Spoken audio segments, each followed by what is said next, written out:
Eu saúdo a igreja com a paz do Senhor, amém? É um motivo de muita alegria essa noite, estarmos aqui hoje. Eu sou grato, acima de tudo, ao Senhor por ter orquestrado, regido a história para que a gente pudesse estar aqui hoje, na casa dele, adorando ele, entendendo mais sobre a sua palavra. Queria agradecer a liderança da igreja, ao pastor Arno, à irmã Jussara, por essa oportunidade, por confiar em mim essa oportunidade.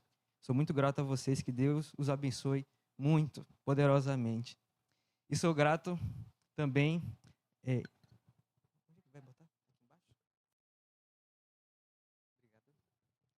Eu sou grato também a Lu, não poderia deixar de agradecer ela. Lu é um dos grandes exemplos de que o carinho, a consideração, o amor, o respeito entre professor e aluno, ele não se limita às quatro paredes de uma sala de aula, né, que ele vale para a vida toda. Para ela, para mim, vale aquele ditado de que uma vez professor, sempre professor. Te amo muito, Lu. Muito obrigado de coração. Vamos à palavra. Eu convido vocês a abrirem a Bíblia em Mateus 28. Evangelho de Mateus, capítulo 28.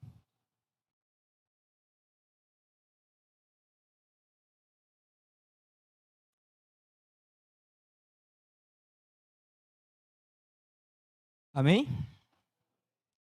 A gente vai ler aqui os 10 primeiros versículos e depois a gente vai dar um pequeno salto para o versículo 18 e aí a gente lê até o final, 18, o 19 e o 20. No findado sábado, ao entrar o primeiro dia da semana, Maria Madalena e a outra Maria foram ver o sepulcro. Eis que houve um grande terremoto, porque um anjo do Senhor desceu do céu. Chegou-se, removeu a pedra e assentou-se sobre ela. Seu aspecto era como um relâmpago, e a sua veste alva como a neve. E os guardas tremeram espavoridos e ficaram como se estivessem mortos. Mas o anjo, dirigindo-se às mulheres, disse: Não temais, porque sei que buscais Jesus, que foi crucificado. Ele não está aqui, ressuscitou, como tinha dito. Vinde ver onde ele jazia. E depois depressa, e dizei aos discípulos que ele ressuscitou dos mortos, e vai adiante de vós para a Galiléia. Ali o verei. É como vos digo. E retirando-se elas apressadamente do sepulcro, tomadas de grande medo e alegria, correram a anunciá-lo aos discípulos. Eis que veio Jesus ao encontro delas e disse: Salve! E elas, aproximando, abraçaram-lhe os pés e o adoraram. Então Jesus lhe disse: Não temais, e de avisar a meus irmãos que se dirijam a Galiléia e lá me verão. E agora eu queria pedir para que todos lessem em uma voz os 3 últimos versículos, 18, 19 e o 20, no 3. 1, 2, 3.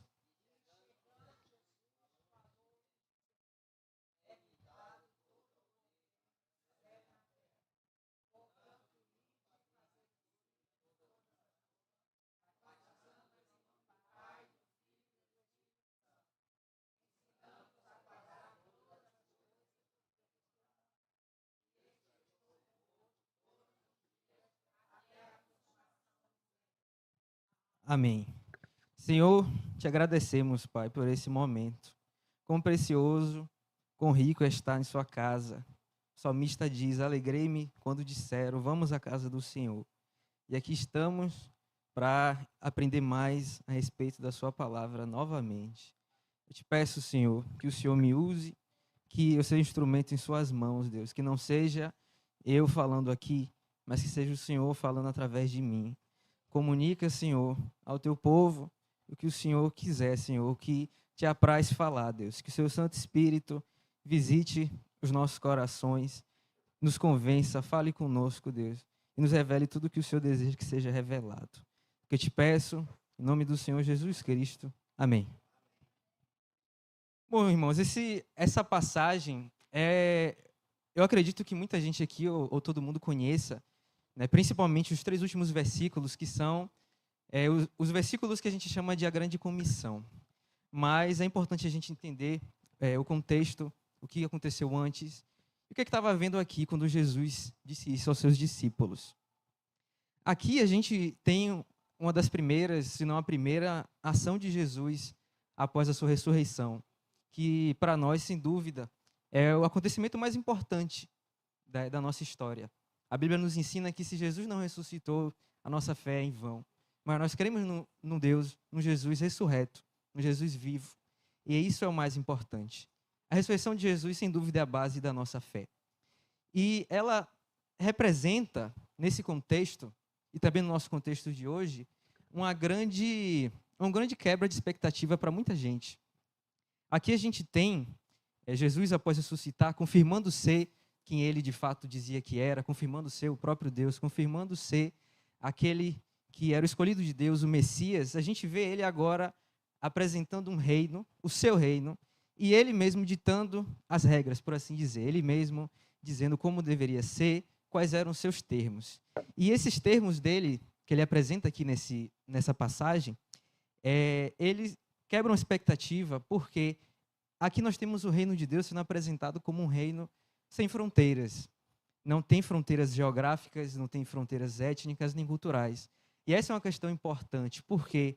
Porque todo esse contexto da vinda de Jesus era um contexto de muita expectativa e de muita espera. Foram muito tempo sem uma voz profética, sem uma palavra de Deus direta para o seu povo. E a espera do Messias era algo que acontecia há muito tempo. E finalmente ele chegou. Só que havia expectativas de que esse Messias seria um Messias especificamente para os judeus, especificamente para o povo daquele contexto, daquele lugar. Só que o que Jesus ele vem apresentar aqui é que o seu reino, a sua obra, ela não se limitava a questões geográficas, era uma obra que abrangia todos. E ela não tinha nenhum tipo de fronteira, está disponível para todos. Antes de a gente entrar de fato no texto e falar sobre a questão evangelizadora, missionária, a gente precisa falar sobre algo importante, que é a necessidade. Por que nós fazemos isso antes de tudo? Por que nós evangelizamos? Por que nós falamos do Senhor? Por que nós apresentamos o amor de Jesus? E a gente precisa falar dessa necessidade. Hoje a gente pode ver muitas pessoas procurando a Deus, procurando conversão e procurando uma vida com Deus por diferentes motivos. E isso é algo complicado, porque a Bíblia nos apresenta um único grande motivo que leva o pecador a procurar o Senhor. E para a gente entender isso, a gente precisa falar a respeito da realidade que a Bíblia apresenta àquele que está distante de Deus, àquele que ainda não conhece o seu amor.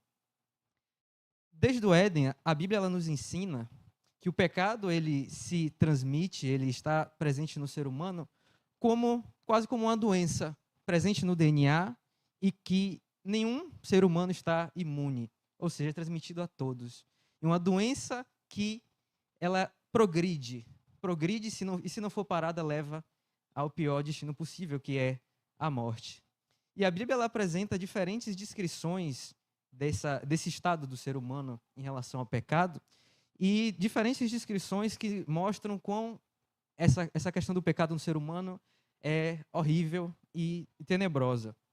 E duas aqui que me chamaram a atenção foram justamente essa, de apresentar o pecado como uma doença, né, como realmente uma enfermidade. E isso é importante porque dá a ideia de algo permanente, né? A gente entende que pecar também é o ato, mas o pecado como uma doença, a gente entende ele como sendo algo permanente, que está presente, mesmo que o sintoma ainda não esteja visível em determinado momento. Mas a outra descrição que a Bíblia faz, que eu acho bastante interessante, é do pecado como um estado de inimizade contra Deus. Em Romanos 5, o apóstolo Paulo diz: porque se nós, quando inimigos, fomos reconciliados com Deus mediante a morte do seu Filho, muito mais, já estando reconciliados, seremos salvos pela sua vida. Então o apóstolo ele fala sobre esse estado anterior a Cristo de nossas vidas como um estado de inimigos de Deus. E essa é uma questão que é muito forte. Por quê?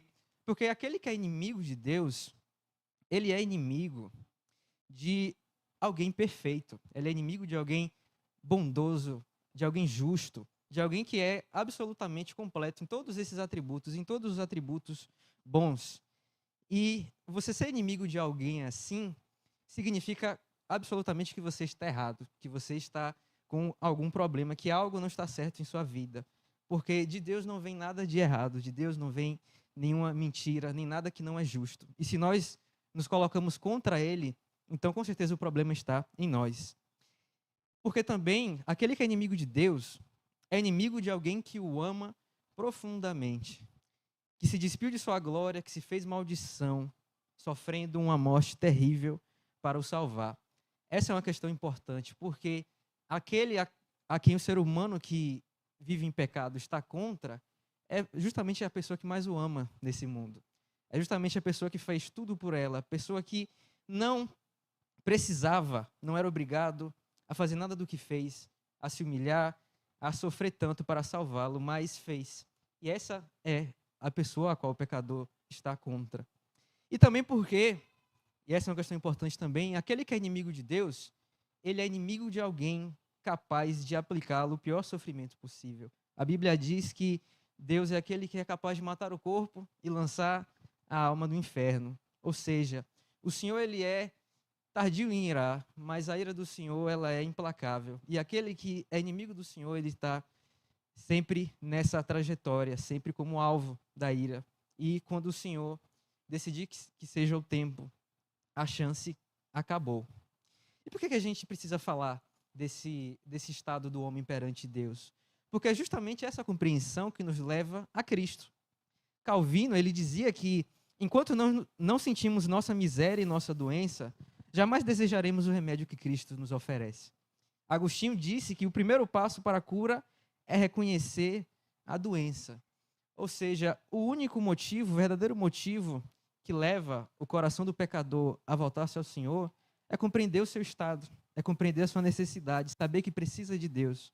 Não por questões materiais, não por dinheiro, não por prosperidade, não, nem até por felicidade, mas porque sabe que sua vida está na pior rota possível. Sua vida está no caminho da perdição. E apenas o Senhor pode salvá-lo.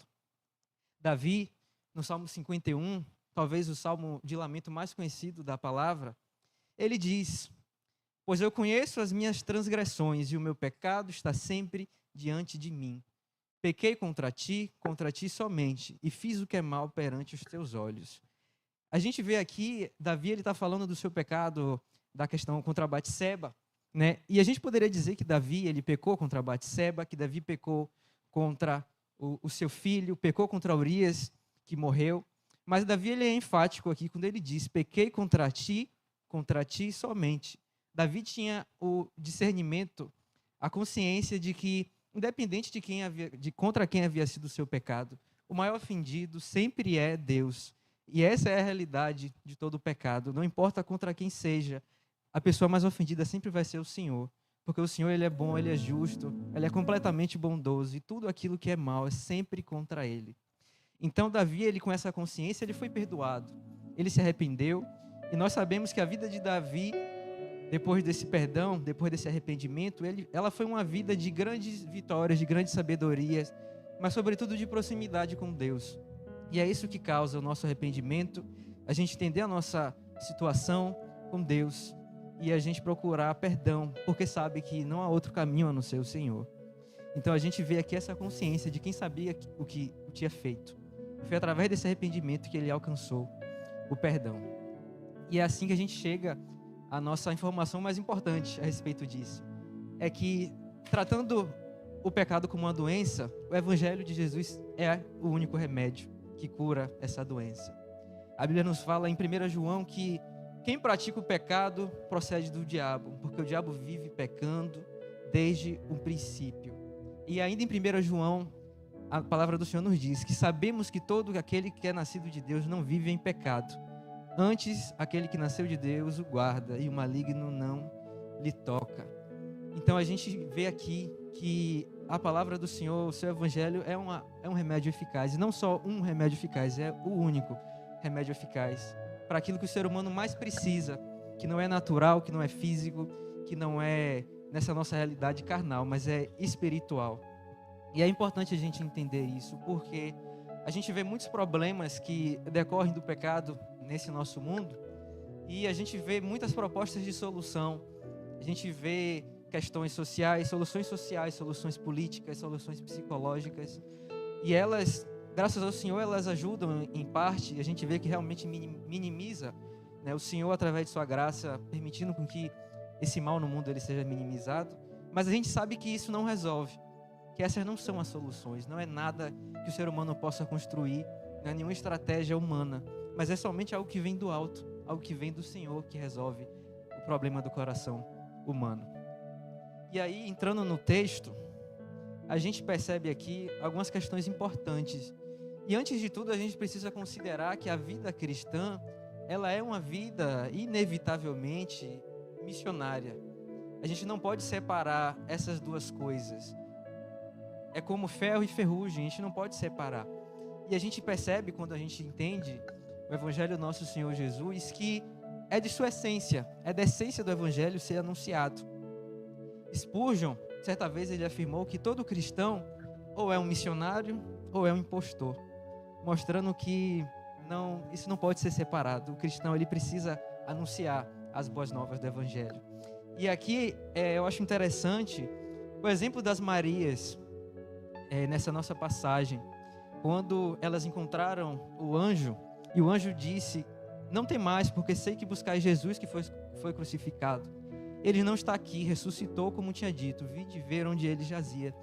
A gente vê aqui justamente a questão mais importante de nossa fé, que é a ressurreição de Jesus, e a gente vê o anúncio, né, do anjo de que Jesus havia ressuscitado, e o anjo ele envia as Marias, ele ordena que elas deveriam ir adiante para Galileia e que ali elas o veriam. E a Bíblia nos fala que elas se retiraram com pressa, tomadas de medo, afinal é uma situação realmente impactante, e de grande alegria correram a anunciá-la aos discípulos. Essa reação das Marias, ela deve ser a reação comum de um cristão ao receber a grande notícia do Evangelho. Elas receberam a notícia de que Jesus havia ressuscitado, de que Jesus estava vivo, e elas não puderam se conter. Elas não puderam se conter com isso. A Bíblia nos fala, elas foram apressadamente, correram a anunciá-lo aos discípulos. Elas não podiam mais esperar. Receberam a notícia mais importante de toda a sua vida, e elas não podiam deixar de fazer isso.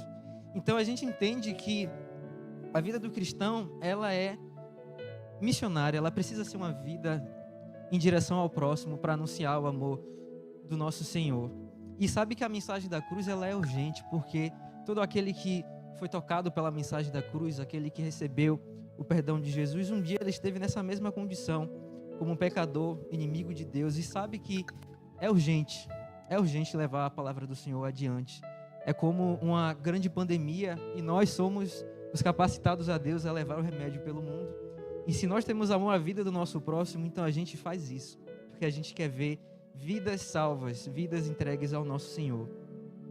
A gente precisa entender também que anunciar o Evangelho, que anunciar a palavra do Senhor, é uma ordem direta do próprio Cristo, como todas as outras que a gente vê na palavra. A gente vê Jesus, antes da cruz, ele enviando os discípulos de 2 a 2 para pregarem a sua palavra, e ele mesmo era o pregador, é uma espécie de pregador itinerante, né, que ia em diferentes lugares, que andava procurando oportunidades de pregar o amor do Senhor. E é isso que ele ensina aos discípulos, é isso que ele nos ensina. Nós tomamos cuidado para obedecer tantas ordens de Jesus, e essa é mais uma delas, que tem tanta importância quanto todas as outras. E Jesus, ele nos envia, ele nos ordena a anunciar a sua palavra. E não fazer isso é, antes de tudo, desobediência contra o Senhor. Então a gente não pode negligenciar esse mandamento e não colocá-lo em segundo plano. E a gente precisa entender também algo que eu acabei de falar, é que a única instituição na terra capacitada pelo próprio Deus a levar o Evangelho mundo afora é a igreja. E Deus, ele não só enviou o cristão para falar de seu amor na batalha contra o pecado, mas ele também muniu o cristão em sua bagagem com esse grande remédio que cura a doença da alma humana, a palavra viva, a palavra do Deus Altíssimo, do Deus poderoso, que penetra no mais profundo abismo do coração para purificá-lo, e que ela mesma se identifica como o poder de Deus para salvar todo aquele que nela crê. Então a gente tem uma grande preciosidade em nossas mãos, a gente tem um grande trunfo, algo que de fato funciona contra o grande problema do ser humano. E a gente precisa entender também o objeto da nossa missão, ou seja, né, quem que está do outro lado, quem que vai receber, quem que vai ser o nosso alvo. E para fazer isso a gente precisa desmistificar um pouquinho o que a gente costuma pensar a respeito de missões. Porque quando a gente escuta essa palavra missões, é inevitável que a gente imagine logo algum missionário, algum servo do Senhor em outro estado, em outra cidade, em outro país, levando a palavra do Senhor adiante, em um lugar distante, sabe, no meio do mato, em algum lugar muito remoto, explicando a palavra de Deus para aquelas pessoas. Só que essa é uma visão complicada. Por quê? Porque o trajeto de nossa missão, ele não é para nenhum lugar específico, para o lugar A, para o lugar B, para o país B, mas ele é em direção ao nosso próximo, seja lá onde o nosso próximo estiver.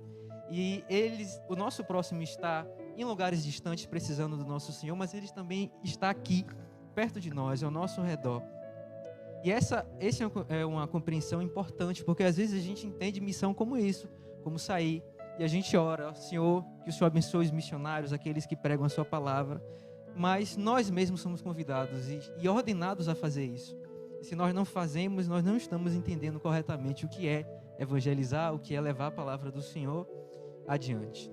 E para isso, a gente precisa entender e desmistificar também essa visão do nosso Senhor, do nosso Deus, apenas como um Deus do extraordinário, apenas como o Deus do impossível e apenas como o Deus que age em situações extraordinárias, em situações diferentes. Porque o que a Bíblia nos ensina, na verdade, é que Deus, ele rege e ele é o Senhor de toda a história e da nossa história também. E ela nos diz que o Senhor está conosco em todos os momentos. Então, o Senhor, ele nos acompanha nos momentos mais simples e comuns da nossa vida, do trabalho, à faculdade, à escola, viajando, em família, em qualquer lugar, o Senhor está conosco. Ele não está conosco apenas na hora do milagre, na hora da bênção, na hora em que a situação parece não ter solução e o Senhor vai lá e resolve, mas ele está presente no nosso dia a dia, quando acordamos, quando tomamos café, quando saímos de casa, e a mão do Senhor nos guarda do mal. E a gente precisa entender isso porque se Deus, ele está presente em todos os momentos da nossa vida, nos momentos mais comuns, então a gente precisa entender que a sua ordem de falar a respeito do seu amor, ela também abrange os momentos mais comuns de nossa vida. Isso é importante, porque às vezes a gente tem essa noção de campo missionário, de missões como sendo algo muito específico. Mas, irmãos, o campo missionário é todo lugar onde há pessoas que não conhecem Jesus ainda e precisam ouvir do amor de Deus. E isso acontece na nossa vida a todo momento, todos os lugares que estamos. Conhecemos pessoas que não conhecem ainda o Senhor e que precisam ouvir essa verdade. E é importante a gente considerar isso, porque essa consciência, ela nos faz entender que realmente a gente está debaixo da ordem de Deus, da sua supervisão, do seu comando em todos os lugares que frequentamos. E a gente precisa normalizar essa compreensão de missões no cotidiano, também porque é no cotidiano que a gente estabelece as nossas relações mais próximas. E a gente sabe que o Evangelho de Jesus, ele é confrontador, que ele atinge a alma, que ele atinge os nossos desejos, e que ele nos tira da zona de conforto.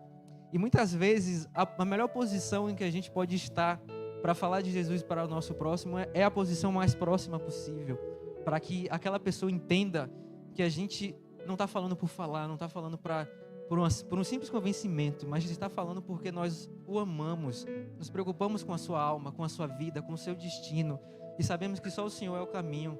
Então, por isso, precisamos apresentar o amor de Deus a essas pessoas, as pessoas que estão ao nosso redor, nossos parentes, aos nossos amigos, porque a gente, nessa visão de missões como sendo algo muito extraordinário, diferente, para pessoas que não conhecemos, às vezes a gente esquece que, muitas vezes, as pessoas que mais precisam falar de Jesus são as pessoas que estão na mesma casa que nós, na mesma sala de aula, no mesmo ambiente de trabalho.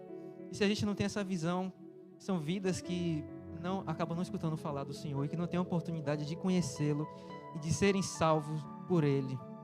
Então essa noção é muito importante, que evangelizar, que falar do Senhor é uma ordem, mas é também uma necessidade.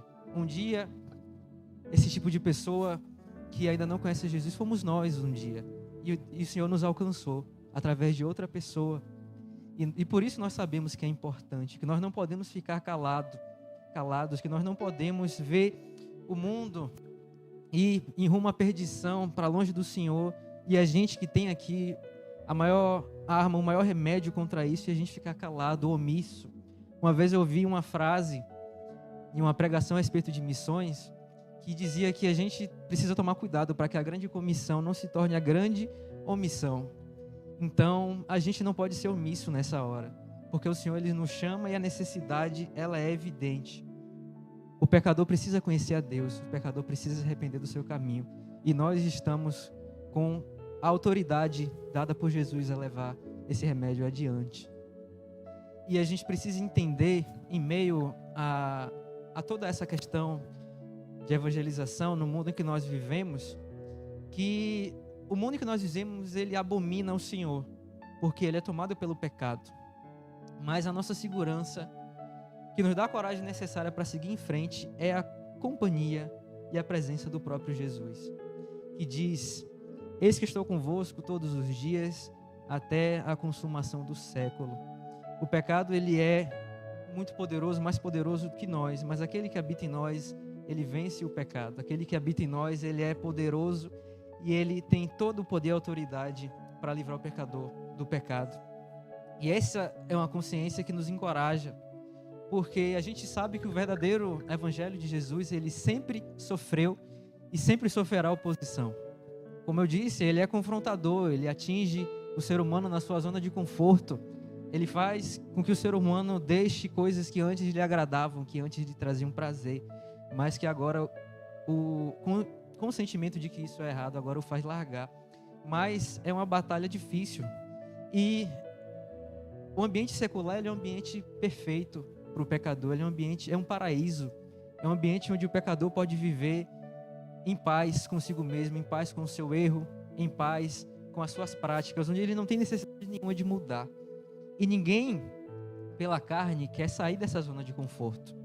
E a gente vê, durante toda a palavra do Senhor, desde o Antigo Testamento até o Novo Testamento, que onde havia pregação, onde havia um anúncio de uma mensagem verdadeira, direta do Senhor, sempre havia oposição.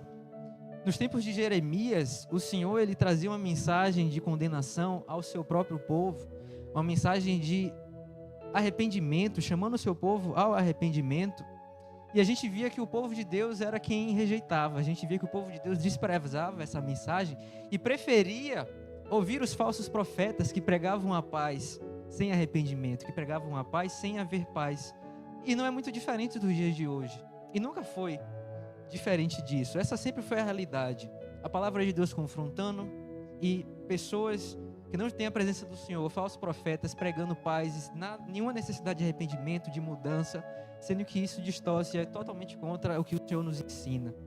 A gente vê outros profetas sendo chamados de perturbadores da paz, aqueles que apresentavam a mensagem da paz do Senhor, eles eram chamados de perturbadores da paz. No Novo Testamento a gente também vê esse exemplo, quando Paulo, e salvo engano Silas, eles estavam evangelizando, estavam passando pelas cidades, eles se alocaram em Jason, e houve um momento em que eles não estavam na casa de Jason, eles estavam em outro lugar, e vieram homens em busca deles, procurando Paulo e Silas, e invadiram a casa de Jason, trouxeram ele para fora de casa, e perguntaram a ele onde é que eles estavam. E Jason só foi solto depois de pagar uma fiança.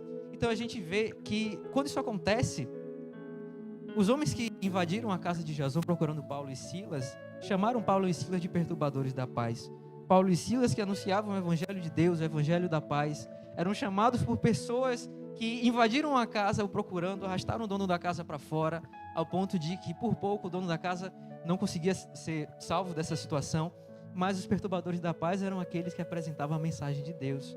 A mensagem de Deus, ela incomoda, e a gente tem a certeza de que vai haver oposição. Não vai haver uma aceitação tão fácil assim, porque ela confronta. O pecado, ele cega, O pecado, ele impede que o ser humano enxergue a verdade. Ele nunca vai permitir que o ser humano se arrependa ou reconheça que alguma coisa que ele faz está errada. Mas essa é a obra do Santo Espírito de Deus. E nós sabemos que essa influência do Espírito do Senhor, que somente por ele o ser humano pode se tornar consciente daquilo que ele faz de errado. E essa presença de Jesus é o que nos encoraja. Em Isaías 42, a palavra diz que o Senhor sairá como um guerreiro, despertará o seu zelo como um homem de batalha, com forte grito e brado triunfará sobre os seus inimigos. Nós lutamos uma guerra e nós já sabemos o resultado dessa guerra. O Senhor sairá vitorioso. Nós lutamos ao lado daquele que nunca perde, do Senhor dos exércitos. E nós carregamos conosco aquele que é o poder de Deus para salvar o pecador. E nós temos que ter essa consciência para que a gente esteja sempre buscando o nosso próximo, que a gente esteja sempre em direção ao nosso próximo, para apresentar o Evangelho da paz. A palavra diz em Hebreus 4:12 que a palavra de Deus é viva e eficaz, mais penetrante do que espada alguma de 2 gumes, e penetra até a divisão da alma e do espírito, e das juntas e medulas, e é apta para discernir os pensamentos e intenções do coração. A palavra de Deus é poderosa, meus irmãos, porque ela é o poder do Senhor. E a gente sabe que esse que nos envia é quem tem autoridade sobre todas as coisas, aquele que nos promete trazer à boca todas as palavras que devemos dizer. O nosso advogado contra as acusações do inimigo, que promete estar conosco todos os dias. É esse que luta ao nosso lado. Se Deus é quem está ao nosso lado, o que devemos temer? Se Deus é por nós, quem será contra nós? Dura é a batalha, grande é a oposição, mas maior é aquele que está em nós. E antes de finalizar, eu gostaria de trazer uma reflexão a respeito da questão evangelística e da palavra que a gente leva. E é mais ou menos isso.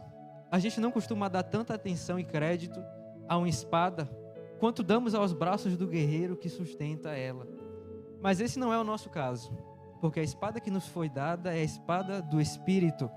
Como fogo, ela é viva e eficaz, e mais penetrante do que uma espada de 2 gumes. E os braços que sustentam ela não pertencem a qualquer um, mas são os braços do Senhor dos Exércitos Todo-Poderoso. Então, meus irmãos, que nós estejamos mais confiantes em apresentar a palavra de Deus, porque muitas vezes a gente pensa, a gente reflete, a gente fica com medo e a gente se omite por temor à reação, né, daquele que iria ouvir, porque a gente sabe realmente que a palavra, que o Evangelho não é confortável. Né? Se eu não me engano, foi Lewis que dizia que se você está à procura de uma religião confortável, então o cristianismo não é para você. Mas a gente sabe que não é confortável justamente porque a nossa condição enquanto pecadores, ela nos cega, ela nos impede de enxergar a verdade, e a carne, ela é forte e ela não quer de jeito nenhum ser derrotada, não quer de jeito nenhum que a situação mude, que o pecado ele seja derrotado. Então a gente precisa ter coragem, sabendo que o Senhor é quem está conosco, sabendo que o Senhor é quem promete nos acompanhar nessa caminhada, sabendo que o Senhor é o nosso socorro presente na hora da angústia, a nossa fortaleza, e aquele que nos encoraja, aquele que nos capacita, aquele que nos possibilita apresentar o seu Evangelho com força. E o seu Espírito é aquele que habita na palavra, aquele que convence o ser humano do pecado e da justiça. Então a gente precisa ter essa convicção, a gente precisa sair daqui hoje pensando já em como que a gente pode evangelizar, apresentar a palavra do nosso Senhor ao nosso próximo. Aquela pessoa que a gente conhece, que ainda não serve ao Senhor, mas que a gente sabe, que a gente entende a situação. E como eu falei, por estar próximo, a gente sabe muito bem o que falar, porque o Senhor nos revela, porque o Senhor, Ele nos traz o que é necessário para levar o pecador ao arrependimento. Então eu gostaria de convidar vocês a se levantarem para a gente orar mais uma vez.